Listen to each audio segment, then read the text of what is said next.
The morning of September 12th, 1854, began like any other in the 5 Points neighborhood of Lower Manhattan. The sun rose over a district that had become synonymous with human misery, a place where desperation clung to every street corner like the stench of rotting garbage. Children, some as young as 4 years old, woke up in doorways, in abandoned buildings, or in the cold corners of alleyways. They had no parents to wake them, no breakfast waiting, no school to attend. Only the brutal reality of survival on the streets of New York City. Among these children was a boy named Thomas McCarthy, 8 years old, with dark hair matted from weeks without washing and eyes that had already seen more cruelty than most adults would witness in a lifetime. Thomas did not remember his mother. She had died of typhoid fever when he was 3. His father, an Irish immigrant who worked in the shipyards, had been crushed to death between 2 cargo crates when Thomas was 6. For the past 2 years, Thomas had lived on the streets, selling newspapers when he could scrape together enough pennies to buy them from the distributor, stealing food when he could not, and sleeping wherever he found shelter. On this particular morning, Thomas was approached by a man in clean clothes, a rarity in 5 Points. The man introduced himself as Reverend E.P. Smith, a representative of something called the Children's Aid Society. Smith told Thomas about an opportunity that seemed too incredible to be true. There was a train heading west, he explained, to a place called Michigan. Out there, families with large farms needed strong boys to help with the harvest. These families would take children in, feed them, clothe them, send them to school, and treat them like their own sons and daughters. All Thomas had to do was get on the train. Thomas was not the only child who received this offer that morning. Throughout 5 Points and the neighboring slums of the Lower East Side, representatives of the Children's Aid Society moved through the crowds of homeless children, selecting those who seemed healthy enough, young enough, and desperate enough to accept their proposal. By the afternoon of September 12th, 46 children had been gathered at the Society's offices on Amity Street. They ranged in age from 4 to 12. Some were genuine orphans like Thomas, others had parents who were alive but too poor, too sick, or too addicted to opium or alcohol to care for them. A few had simply been abandoned, left on doorsteps or in alleyways with no explanation. The Children's Aid Society had been founded just 1 year earlier by a young minister named Charles Loring Brace. Brace was 27 years old, educated at Yale, and horrified by what he saw in the streets of New York. In 1850, there were an estimated 30,000 homeless children in a city whose total population was only 500,000. These children, often called street Arabs by the newspapers, formed gangs for protection. They stole to survive. They slept in boxes, in sewers, in any space that offered minimal shelter from the elements. Many died before reaching adulthood, victims of disease, violence, or starvation. Brace believed he had found a solution. The rapidly expanding farmlands of the Midwest desperately needed labor. Families there would welcome these children, he reasoned, because the children could help with planting, harvesting, and the endless work required to maintain a farm. In return, these farming families would provide the children with food, shelter, education, and the kind of moral upbringing that was impossible in the corruption and vice of New York City slums. It was, Brace thought, a perfect arrangement. The children would escape poverty and gain a future. The farmers would gain much-needed help. Everyone would benefit. On the morning of September 18, 1854, the 46 children were loaded onto a train at Grand Central Depot. Most had never been on a train before. Many had never left Manhattan. They carried no luggage because they owned nothing worth carrying. The Children's Aid Society had provided each child with 1 change of clean clothes, a bar of soap, and a small Bible. Reverend Smith accompanied them, tasked with delivering the children safely to Michigan and ensuring they were placed with appropriate families. The train journey took 4 days. The children slept on wooden benches. They were fed bread, cheese, and apples, purchased at stops along the route. Some of the younger children cried constantly, frightened by the noise of the train, the unfamiliar landscape rushing past the windows, and the uncertainty of what awaited them. Others, like Thomas McCarthy, sat in silence, too numb from years of hardship to feel much of anything. On October 1st, 1854, the train arrived in Dowagiac, Michigan, a small farming community with a population of about 800 people. The children were led off the train onto the wooden platform of the station. A crowd had already gathered. Farmers and their wives had come from miles around, drawn by notices that had been posted in the town announcing the arrival of children available for adoption or indenture. What happened next would become a scene repeated hundreds of times over the next 75 years, a scene that would define the Orphan Train Movement and haunt the memories of those who experienced it. The children were lined up on the platform like livestock at an auction. Reverend Smith stood before the crowd and explained the purpose of the Children's Aid Society. He described the children as unfortunate victims of circumstance who deserved a second chance at life. He assured the assembled farmers that these children were healthy, willing to work, and eager to become part of loving families. Then the selection began. Farmers walked along the line of children, examining them. They squeezed arms to assess strength. They checked teeth to gauge health. They asked the older boys about their experience with farm work, even though most had never seen a farm in their lives. Strong boys were chosen first.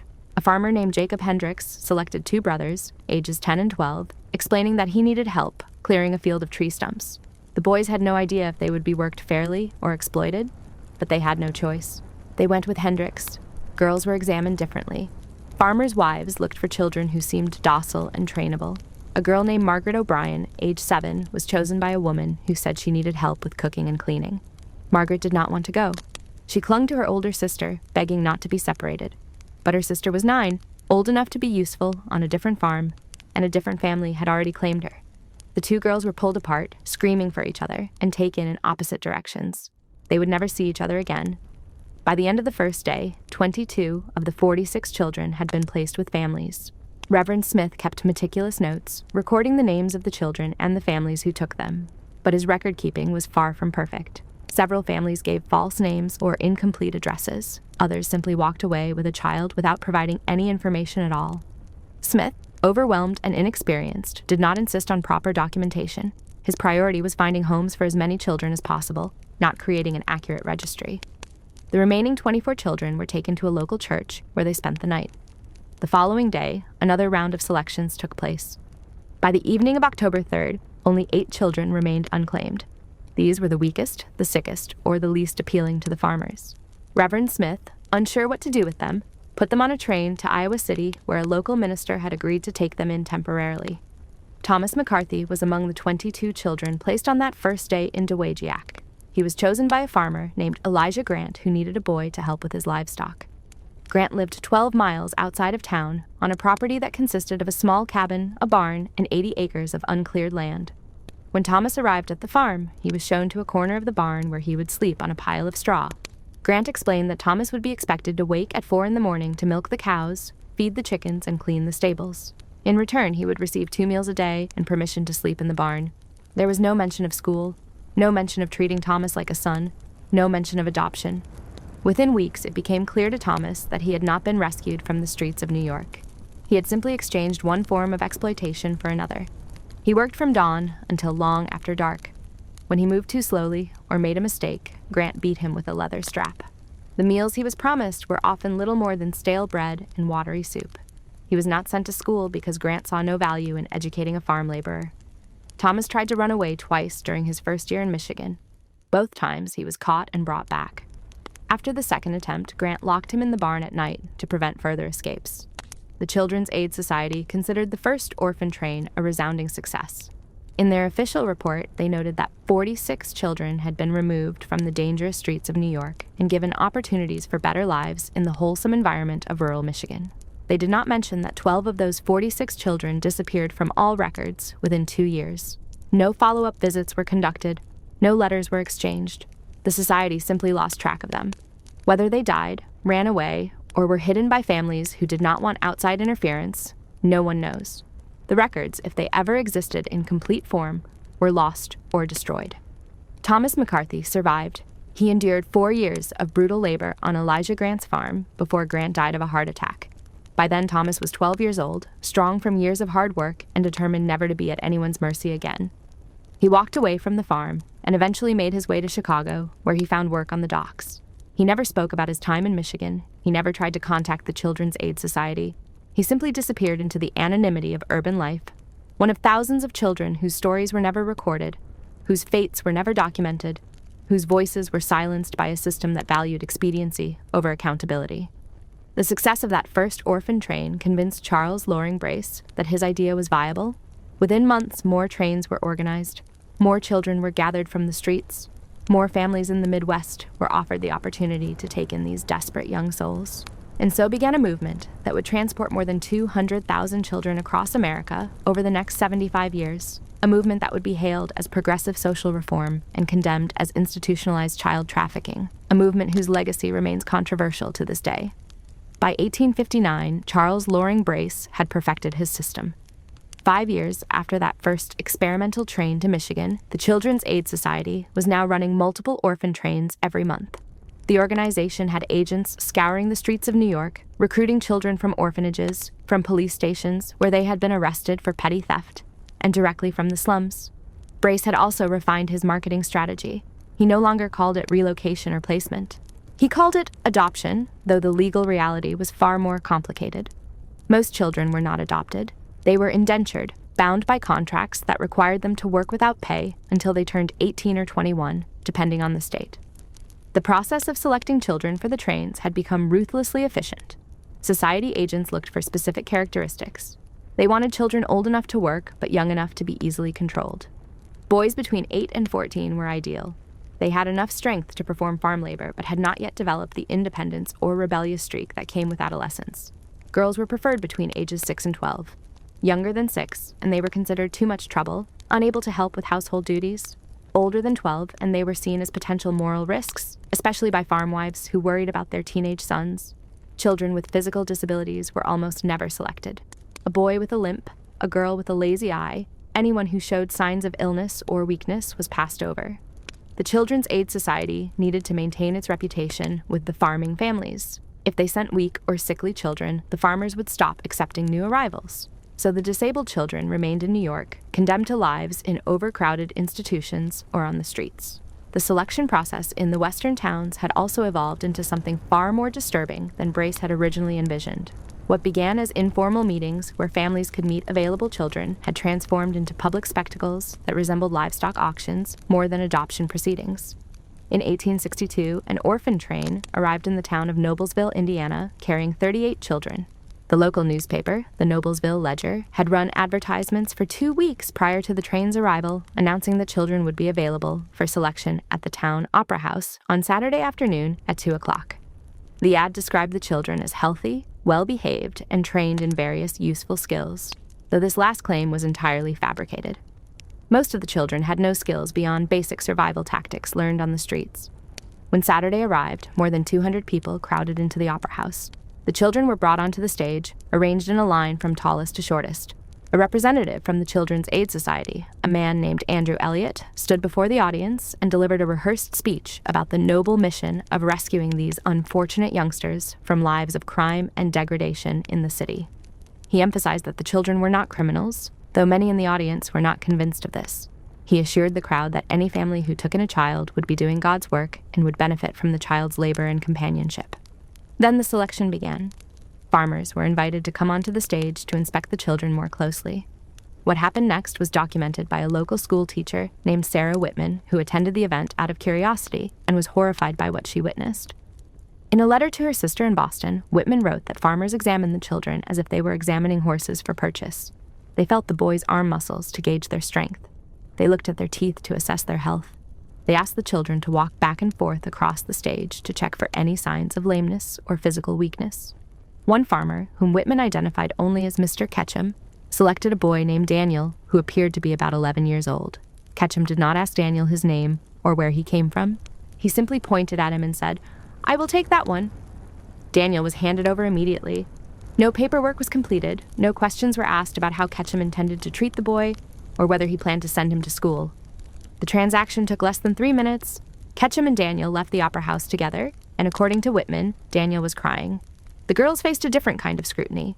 Farm wives examined them for signs of cleanliness and obedience. They looked for girls who appeared quiet and submissive, girls who would not cause trouble or challenge authority. One woman asked a 9-year-old girl named Clara to curtsy, then criticized the way she did it and chose a different girl instead. Clara, rejected in front of the entire crowd, sat down on the stage and sobbed. By the end of the afternoon, in Noblesville, 32 of the 38 children had been selected. The remaining 6, deemed too small, too sickly, or simply too unappealing, were taken to the local poorhouse, where they would remain until another train could take them to a different town. The Children's Aid Society considered the Noblesville placement a success. 32 children had been removed from the train and placed with families. In their official records, these placements would be counted as adoptions, though not a single legal adoption had actually occurred. The experiences of the children who were selected varied wildly. Some genuinely were taken in by loving families who treated them as their own children. These were the success stories that the Children's Aid Society highlighted in their annual reports and fundraising materials. A boy named John Green was placed with a family in Iowa in 1865 and eventually became a successful merchant. A girl named Emma Sims was adopted by a family in Kansas and later wrote in her memoirs that she had been given a wonderful life. But for every John Green and Emma Sims, there were dozens of children whose experiences were far darker. A boy named Leo Payne was placed with a farmer in Missouri in 1868.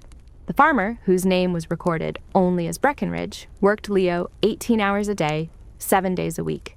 Leo slept in a barn, ate whatever scraps were left after the family finished their meals, and was beaten regularly for moving too slowly or making mistakes. When Leo was 13, he tried to run away. Breckenridge caught him within 5 miles of the farm, brought him back, and as punishment tied him to a post in the barn for 3 days with minimal food or water. Leo never attempted to escape again. He remained with Breckenridge until he was 21 years old, at which point he was released from his indenture contract with no money, no education, and no prospects. Some children disappeared entirely. In 1872, a train carrying 40 children arrived in Nebraska. One of those children was a girl named Lily Adams, age 8. Lily was selected by a couple identified in the records as Mr. and Mrs. Thornton. The Thorntons lived on a remote homestead, 60 miles from the nearest town. After Lily left with the Thorntons, she was never seen again. The Children's Aid Society conducted no follow-up visits. They sent no letters to check on her welfare. When a relative in New York inquired about Lily's whereabouts years later, the society could provide no information. They had lost track of the Thorntons. They did not know if Lily was alive or dead. She simply vanished, one of hundreds or possibly thousands of children whose fates remain unknown. The most disturbing aspect of the selection process was that it sometimes involved actual payments. Although the Children's Aid Society officially claimed that they never sold children, evidence suggests otherwise. In some towns, farmers were required to pay a fee to cover the cost of transporting the child from New York.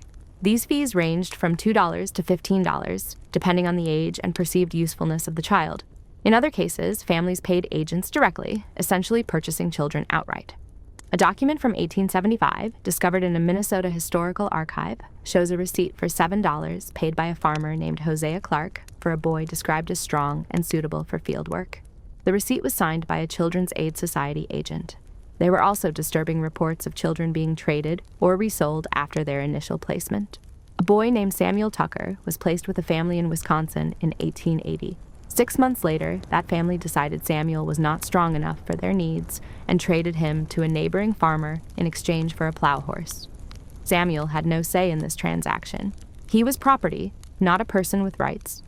The second farmer worked Samuel until the boy was 16, at which point he simply told Samuel to leave because he could no longer afford to feed him.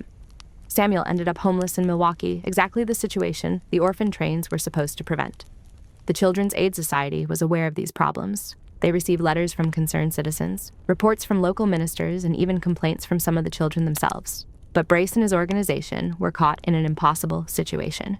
They had committed themselves to removing thousands of children from New York streets, and they lacked the resources to properly monitor what happened to those children once they were placed. Follow-up visits were rare and often perfunctory. Agents would sometimes write letters to the families asking how the child was doing, but the families could easily lie in their responses, and there was no way to verify the truth. In 1882, a social reformer named Josephine Shaw Lowell published a scathing report about the Orphan Train Movement. Lowell, who had investigated child welfare systems across the United States, concluded that the placing out system was fundamentally flawed. She wrote that sending children hundreds of miles away from any family or support system with no proper legal protections and minimal oversight was tantamount to abandoning them. She documented cases of abuse, exploitation, and neglect. She argued that many children would have been better off remaining in New York, even in imperfect circumstances, rather than being shipped west to uncertain fates. Brace responded to Lowell's criticism by doubling down on his belief in the program. He argued that life in rural America, even with hardships, was morally superior to life in New York's slums. He claimed that the majority of children were thriving in their new homes, and that the few negative cases were exceptions rather than the rule. He published testimonials from satisfied families and successful orphan train riders to counter Lowell's report. But he never addressed the fundamental issue that Lowell had raised, which was the lack of accountability and protection for the children. By the 1880s, the Orphan Train Movement had become a massive operation. Thousands of children were being transported west every year. The selection process had become standardized, efficient, and deeply dehumanizing. Children were treated as commodities, evaluated based on their potential labor value, and chosen or rejected accordingly. Those who were selected often ended up in situations that ranged from benign neglect to outright slavery. Those who were not selected faced an uncertain future in a system that had no plan for them beyond moving them to the next town and trying again. The legacy of this selection process would haunt American society for generations. It established patterns of child labor exploitation that would not be seriously addressed until the progressive era reforms of the early 20th century. It demonstrated the dangers of large-scale social programs implemented without adequate oversight or concern for individual rights, and it left behind thousands of broken lives, children who never knew their real names, who never found stable homes, who carried the trauma of rejection and exploitation throughout their entire lives. In 1910, a woman named Alice Bullis Ayler walked into the offices of the Children's Aid Society in Manhattan carrying a worn leather satchel filled with letters. Alice was 42 years old, a former school teacher who had spent the last 15 years trying to solve a mystery that had consumed her life. She was looking for her sister, Rose. Rose Bullis had been 7 years old when she was taken from their family's tenement apartment in 1887. Alice, then 14, had come home from her job at a textile factory to find her mother hysterical and Rose gone. A representative from the Children's Aid Society had visited while Alice was at work. The agent told Alice's mother, an Irish immigrant widow struggling to feed 3 children on what little she could earn doing laundry, that Rose would have a better life in the countryside. The agent said Rose would be sent to a good Christian family who would raise her properly, send her to school, and give her opportunities impossible in the slums of New York. He said it was temporary, just until their mother got back on her feet financially. He promised they could write letters. He said Rose would be in Iowa. Alice's mother, desperate and exhausted, signed the papers. Rose was taken that same afternoon. No address was provided. No specific town was named. Just Iowa, a state of 56,000 square miles with a population of nearly 2 million people. Alice never saw Rose again. By 1910, Alice had spent years writing letters to county clerks, sheriffs, church ministers, and anyone else she could think of throughout Iowa. She had traveled to the state twice, visiting towns along the rail lines where orphan trains were known to stop. She had placed advertisements in rural newspapers describing Rose and begging for information. She had found nothing. No one remembered a 7-year-old Irish girl named Rose Bullis arriving in 1887, or if they did, they were not willing to tell Alice about it. Now, sitting across from a Children's Aid Society administrator named Harold Whitmore, Alice opened her satchel and spread out 23 years' worth of correspondence on his desk.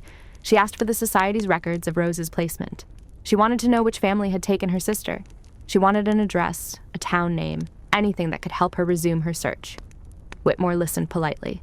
Then he delivered the answer that Alice had feared but half expected. The Society's records from 1887 were incomplete.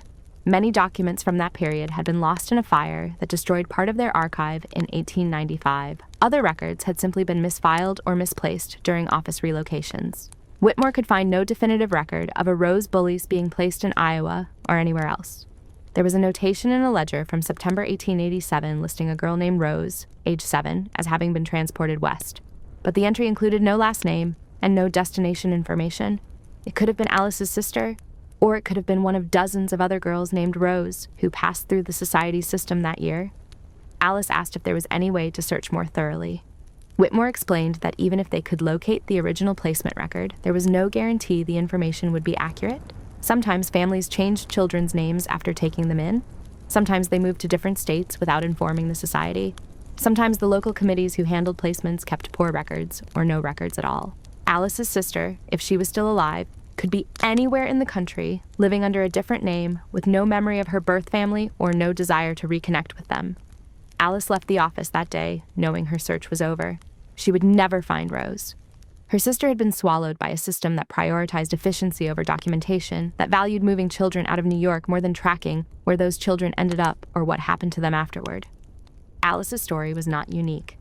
By the time the Orphan Train Movement ended in 1929, an estimated 250,000 children had been transported from eastern cities to the Midwest and beyond. The Children's Aid Society alone had relocated more than 150,000 of these children. Other organizations, including the New York Foundling Hospital and various Catholic charities, accounted for the rest. But the total number remains uncertain because record keeping was inconsistent across all the organizations involved.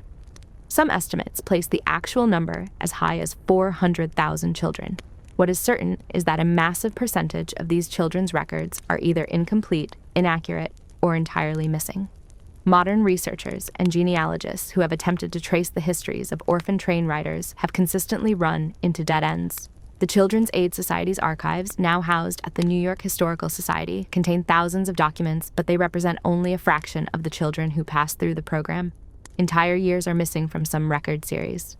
Individual files often contain nothing more than a child's first name, approximate age, and the year they were sent west. Part of the problem was the scale of the operation. At its peak in the 1870s and 1880s, the Children's Aid Society was sending out multiple trains every week, each carrying between 20 and 40 children. The agents who accompanied these trains were overwhelmed with the logistics of transporting, feeding, and placing dozens of children in rapid succession. Record keeping was a low priority compared to simply getting the children off the train and into homes before moving on to the next town. But there were other, more troubling reasons for the missing records. Some children were deliberately given false names when they were placed with families. This happened for several reasons. Some families wanted to conceal the fact that they were taking in a homeless city child, fearing social stigma or judgment from neighbors. They would give the child a new name and claim the child was a distant relative who had come to live with them.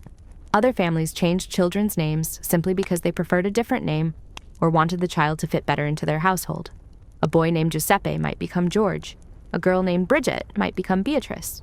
These name changes were rarely documented, making it nearly impossible for birth families or the children themselves to reconnect later. There was also evidence that some children were not actually orphans at all. Agents working for the Children's Aid Society and similar organizations operated under tremendous pressure to fill each train with as many children as possible. The trains ran on schedules, and empty spots represented wasted resources and lost opportunities. So agents sometimes took children who had living parents, parents who were poor, but not necessarily abusive or neglectful. In 1875, a scandal erupted in Illinois when a woman named Catherine Fitzpatrick tracked down her son, whom a Children's Aid Society agent had taken from her 2 years earlier. Fitzpatrick, an Irish immigrant who worked as a seamstress, had temporarily placed her son, Patrick, in a Catholic orphanage while she recovered from pneumonia. She had explicitly stated that the placement was temporary and that she intended to reclaim her son as soon as she was well enough to work again. While she was recovering, a Children's Aid Society agent visited the orphanage, selected Patrick along with a group of other children, and put them on a train to Illinois. The orphanage staff, either through miscommunication or deliberate deception, did not inform the agent that Patrick had a living mother who wanted him back. Catherine Fitzpatrick spent 2 years searching for her son. She finally located him living with a farming family in a small town outside of Springfield. When she arrived to reclaim Patrick, the family refused to give him back. They argued that they had taken Patrick in good faith, that he had become part of their family, and that removing him now would be cruel to both the child and themselves. Fitzpatrick took the case to court. The judge ruled in favor of the farming family, stating that Patrick appeared to be well cared for, and that his mother's poverty made her an unfit guardian. Catherine Fitzpatrick never saw her son again. This case was not isolated. Court records from Iowa, Kansas, Missouri, and other states that received orphan trains contained similar disputes between birth parents and the families who had taken their children. In most cases, the court sided with the adoptive families, reasoning that the children were better off in stable rural homes than with struggling parents in urban slums. The fact that many of these children had been taken without proper parental consent or under false pretenses was rarely considered relevant by the judges. The missing records also meant that siblings who were separated on the orphan trains had almost no chance of finding each other later in life. The Children's Aid Society had a policy of trying to keep siblings together, but this policy was frequently ignored in practice. When a family wanted only one child, not 2 or 3, the agent would often separate siblings to ensure each child was placed. These separations were documented inconsistently, if at all. A man named Walter Kelly, who rode an orphan train to Nebraska in 1892 when he was 9 years old, spent 60 years trying to find his younger brother James. Walter remembered being separated from James at the selection in Grand Island. A farmer had chosen Walter, but did not want the younger boy, who was only 6 and considered too small to be useful for farm work. Walter saw James get back on the train with the other unchosen children, but he never found out where his brother ended up. Walter wrote to the Children's Aid Society multiple times over the decades, pleading for any information about James's placement. The society could not help him. James's name appeared in a ledger from 1892, but there was no record of where he went after Grand Island. Walter died in 1955, never knowing what happened to his brother. The lost records were also a result of deliberate destruction. In the 1930s and 1940s, as the Orphan Train Movement came under increasing criticism and scrutiny, some organizations destroyed documents to avoid potential legal liability. If there were no records of abusive placements, there could be no lawsuits from former riders seeking compensation or accountability. The Children's Aid Society denied engaging in deliberate document destruction, but researchers have noted suspicious gaps in their archives that suggest some files were removed or discarded. By the 1980s, when surviving orphan train riders began forming organizations to share their experiences and search for lost family members, the scope of the record problem became fully apparent. The Orphan Train Heritage Society, founded in 1986, began collecting testimonies from riders and attempting to help them locate siblings or obtain information about their biological families. They quickly discovered that the vast majority of riders had no documentation of their origins. They did not know their birth parents' names. They did not know if they had siblings. They did not know their real ages because the estimates provided by the Children's Aid Society had often been guesses. Some riders did not even know their original names. A woman named Dorothy Lauer, who rode an orphan train to Texas in 1918 when she was approximately 4 years old, spent her entire adult life not knowing her real birthday or her parents' names. The family who took her in had been told she was an orphan named Dorothy, but they received no other information. When Dorothy contacted the Children's Aid Society in the 1970s seeking her birth records, she was told that no records existed for a child matching her description in 1918. She might have been recorded under a different name. She might have been slightly older or younger than she believed. Or her records might simply have been lost. Dorothy died in 1998, still not knowing who her biological parents were. The missing records created a legacy of uncertainty and loss that extended across generations. Children who grew up not knowing their origins passed that uncertainty onto their own children and grandchildren. Families remained incomplete, their histories forever fragmented by a system that prioritized expediency and efficiency over the basic human need for identity and connection. The 250,000 children who rode the orphan trains left behind millions of missing records, each gap representing a story untold, a connection severed, a life permanently altered by forces beyond their control. When she rode an orphan train from New York to Oklahoma in 1918, she did not remember much about her life before the train. She had vague memories of a cramped apartment, a woman who might have been her mother, and the smell of cabbage cooking on a stove. But those memories were hazy, dreamlike. What she remembered clearly was the train. She remembered the wooden seats that made her back ache. She remembered crying children and a stern woman who told them to be quiet. She remembered arriving at a town whose name she did not know and being lined up on a platform with 30 other children. A couple had chosen her that day. Their names were Samuel and Ruth Henderson. They took Mary Ellen to their farm 15 miles outside of town. For the first few months, Mary Ellen thought she had been fortunate. The Hendersons fed her regularly. They gave her a bed in a small room off the kitchen. They did not beat her, but they also did not treat her like a daughter. She was labor. She woke at 4:30 every morning to help Ruth with cooking and cleaning.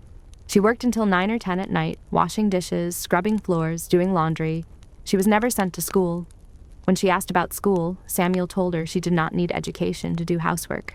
Mary Ellen lived with the Hendersons for 10 years. When she turned 18, they told her it was time for her to leave. They had fulfilled their obligation, they said. She was old enough to support herself. They gave her $20 and drove her to the nearest town. Mary Ellen had no education, no skills beyond domestic labor, and no family to turn to. She found work as a maid in a boarding house. She married young, had children, and never spoke about being an orphan train rider until that day in 1986, when she stood before the crowd in Arkansas and said the words out loud for the first time. Mary Ellen's story, painful as it was, represented one of the better outcomes. She had survived. She had built a life. Others were not so fortunate. At the same reunion, a man named Howard Hurd told a different kind of story. Howard was 82 years old and had ridden an orphan train to Kansas in 1922 when he was 16. He was one of the older kids, past the prime age for adoption. Most families wanted younger children who could be molded and controlled. Howard had spent weeks on trains, traveling from town to town, standing on platforms while families looked him over and rejected him. Too old, too sullen, too much trouble. Finally, in a small town in western Kansas, a rancher named Clayton Morse selected Howard. Morse needed help with cattle. He worked Howard from dawn until well after dark, 7 days a week. Howard slept in a shed attached to the barn. He ate his meals outside, separate from the family. Morse paid him nothing, saying that room and board was sufficient compensation. When Howard turned 18 and told Morse he wanted to leave, Morse refused to let him go. He said Howard owed him money for 2 years of food and shelter. Howard tried to leave anyway. Morse caught him on the road and dragged him back to the ranch. Howard finally escaped when he was 20 years old. He walked 30 miles to the nearest town, found work on a different ranch, and never returned. When he contacted the Children's Aid Society, years later, trying to find out if he had any living relatives, they told him they had no record of a Howard herd ever being placed in Kansas. According to their files, he did not exist. Not all the stories told at the reunion were tragic. Some writers had genuinely positive experiences. A woman named Clara Mitchell spoke about being adopted by a family in Iowa who loved her, sent her to school, and treated her exactly like their biological children. Claire had gone to college, became a teacher, and raised a family of her own. She credited the orphan train with saving her life. Without it, she said, she would have died on the streets of New York like so many other homeless children. But even Clara's story had complications. She had no idea who her biological parents were. She did not know if she had siblings. The Children's Aid Society had told her adoptive family that she was a true orphan, but Claire always wondered if that was true. Had her parents really died? Or had they been too poor to keep her?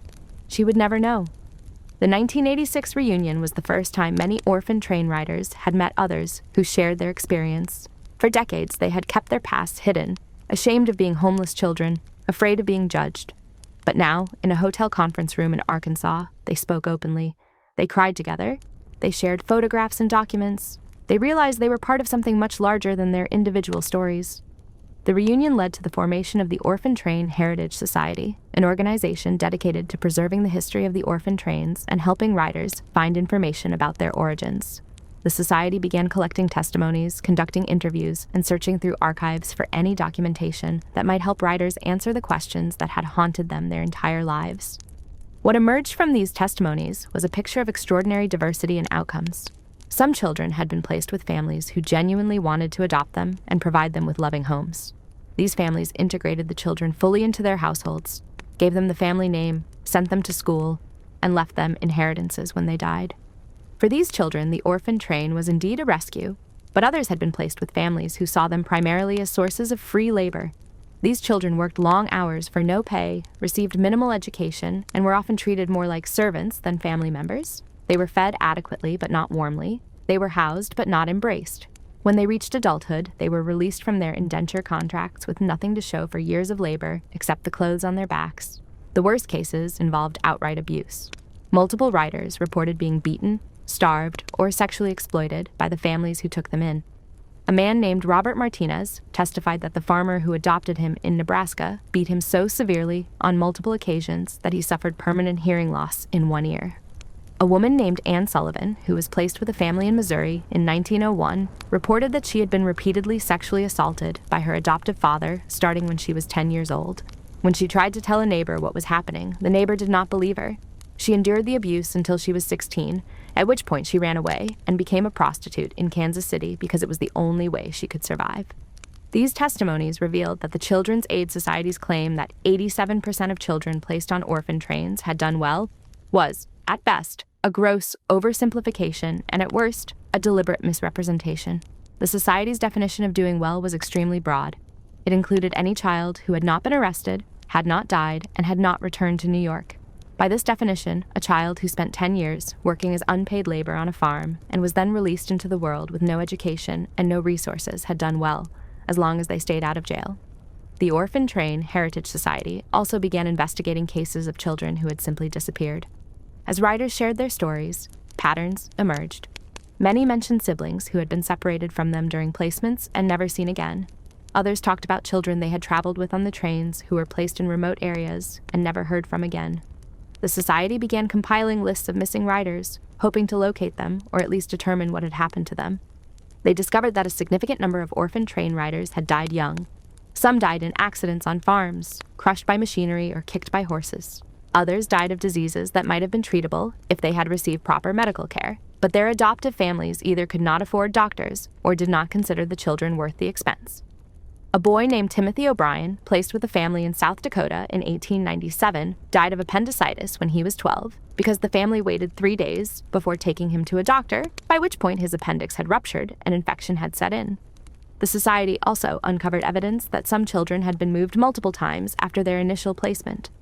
If a family decided a child was not working out, they would sometimes give the child to another family or even sell the child to a neighbor who needed labor. These transfers were rarely documented. A child might be placed officially with one family, but end up living with 2 or 3 different families over the course of their indenture, making it nearly impossible to trace their history. By the early 1990s, the Orphan Train Heritage Society had collected testimonies from more than 500 riders. These testimonies painted a complex picture of a program that had achieved some genuine successes, but had also enabled widespread exploitation and abuse. The lack of oversight, the inadequate record-keeping, and the assumption that any home in rural America was better than life on the streets of New York had created conditions where vulnerable children could be, and frequently were, taken advantage of. In 1997, a documentary film about the orphan trains aired on public television. It featured interviews with surviving riders, historians, and social workers. The film sparked a national conversation about the legacy of the orphan trains and their connection to the modern foster care system. Critics pointed out that many of the problems that plagued the orphan trains, inadequate oversight, insufficient follow-up, and prioritization of placement over child welfare, continued to plague foster care more than a century later. Some riders defended the orphan trains despite their own difficult experiences. They argued that without the program, they would have died in New York. Even a hard life on a farm was better than no life at all. Others were angrier. They felt they had been used, exploited, and then discarded by a system that claimed to care about their welfare, but in reality cared more about removing them from urban streets. By the early 2000s, most of the surviving orphan train riders were in their 90s. They began to pass away, taking their stories with them. The Orphan Train Heritage Society worked frantically to document as many testimonies as possible before it was too late.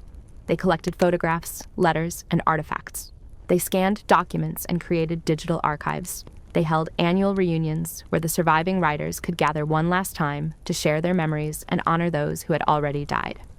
In 2007, an orphan train rider named Lee Nailing, who had been placed with a family in Texas in 1926, testified before a congressional committee examining the history of child welfare in America. Nailing, then 89 years old, spoke about his experiences and urged lawmakers to learn from the mistakes of the past. He emphasized the importance of oversight, follow-up, and ensuring that children placed in foster care are truly being cared for, not exploited. The orphan trains had ended in 1929, but their legacy continued. The children who rode those trains carried the impact of that experience throughout their lives. Some thrived, despite difficult beginnings. Others never recovered from the trauma of being separated from their families, sold like livestock, and worked like servants. Their stories, finally being told after decades of silence, served as both a tribute to their resilience and a warning about the dangers of large-scale social programs implemented without adequate safeguards or genuine concern for the individuals they claimed to serve. The Orphan Train Movement ended in 1929, but its impact rippled across American society for decades thereafter, shaping child welfare policies, social reforms, and the lives of thousands of survivors and their descendants. For over 75 years, the Children's Aid Society and other organizations transported roughly 250,000 children from overcrowded eastern cities to rural homes, farms, and families across the United States, Canada, and Mexico.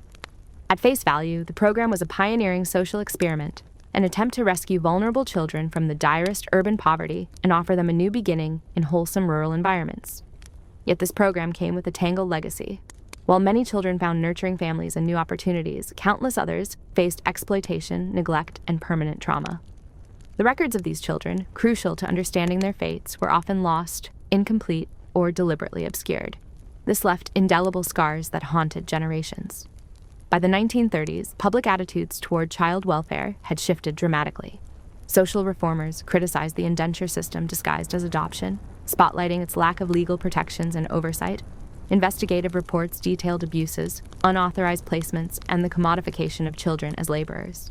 These revelations helped spur the creation of modern foster care systems, emphasizing legal due process, ongoing supervision, education access, and children's rights.